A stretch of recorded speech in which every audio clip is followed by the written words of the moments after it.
If you want to get more subscribers right now on YouTube, you need to make sure that you're not missing out on the 4 tips that I'm about to share with you in this video, because if you are missing these things, it could be the reason that you aren't getting as many views as your competitors, or you're not getting the subscribers that you want. In fact, I just helped this creator implement these tips, and they were able to go from struggling to grow on YouTube, having no idea whether or not they'd be successful, to getting over 10,000 subscribers in just a 30-day period. And the same thing can happen to you if you simply implement these 4 steps. But I need you to understand something. You need to make sure that you're not skipping any of these, because skipping just one of these steps will be the reason that you're not seeing the subscribers or the success that you want on YouTube right now.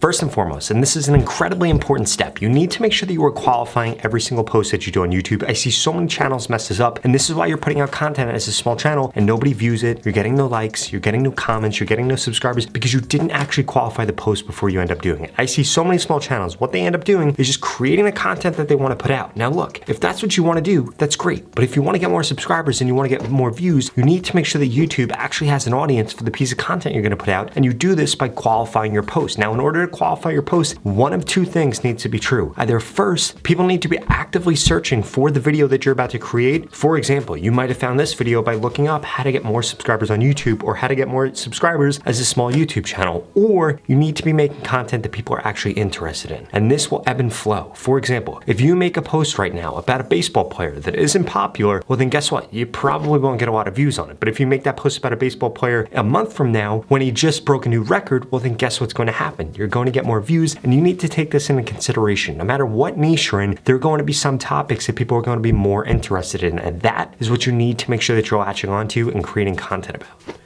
And if you don't do those 2 things, then it's probably a really high likelihood that your video actually ends up falling flat. And another thing that I need to emphasize here is if a topic is working, you can create several posts about it. For example, Ryan Garcia and Gervonta Davis are fighting tonight. I'm sure that posts about that are going to do well for the next few days, and there will be boxing channels that take advantage of this by uploading several videos about it, or comedians or whoever wants to upload content about this. And guess what ends up happening? They end up getting more views from it because they're able to make multiple posts about a single subject.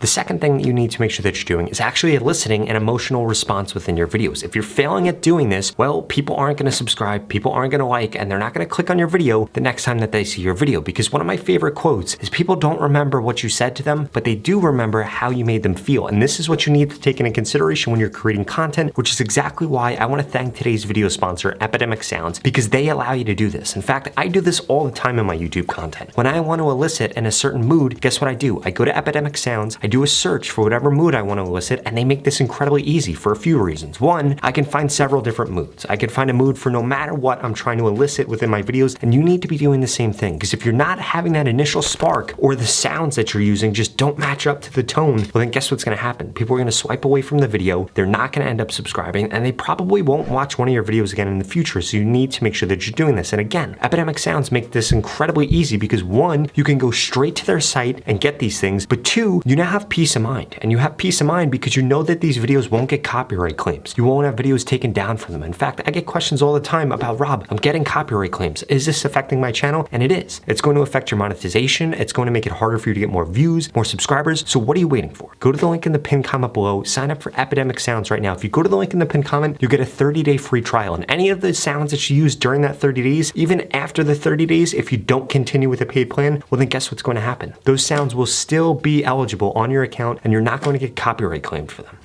The third thing that you need to make sure that you're doing in your content is you need to make sure that you're hooking the person in the beginning of the video. If this is a short, it's the first 3 seconds. If it's a long form video, it's the first 30 seconds. If it's a long form video, you need to be trying to aim for 75% of people still watching after the first 30 seconds. If it's a short, you need to be aiming for at least 90% of people still watching. In fact, I think this is probably higher towards 100%. And the way that you actually do this is by knowing what kind of content you're going to be creating, who you're trying to create that content for, eliciting an emotional response within that, and having text on the screen that does one of 2 things. Either 1, it needs to invoke curiosity for that person, or 2, it needs to make them outrage. It needs to make them say, what is this person going to say next that I want to keep watching this video? And this goes for educational content, it goes for entertaining content. In fact, one of the easiest ways to do this within educational content is to get people to say, oh my gosh, what? By going against one of their beliefs. If you go against one of their beliefs, and you don't have to actually disagree with their belief, you could just do that in the beginning of the video or in the title of the video, and that's actually going to get somebody's attention, because if you're not doing that, people are just going to swipe right by. Attention is the most valuable thing in the world right now, and you need to make sure that you're grabbing onto it within the first 3 seconds of the video.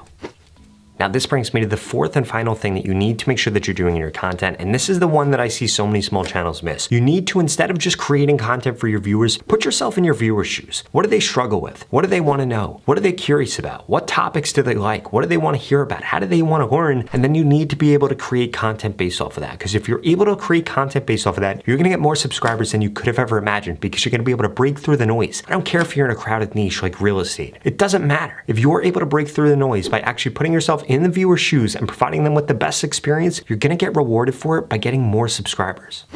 Because at the end of the day, it's not about you. It's about the viewer and keeping the viewer satisfied, which is exactly why I've gone through and studied thousands of AI tools just to find the 6 best that every YouTuber needs to be using. So watch this video right here if you want to know exactly what AI tools are going to help you spend less time creating, come up with better ideas, and ultimately get you more views and more subscribers.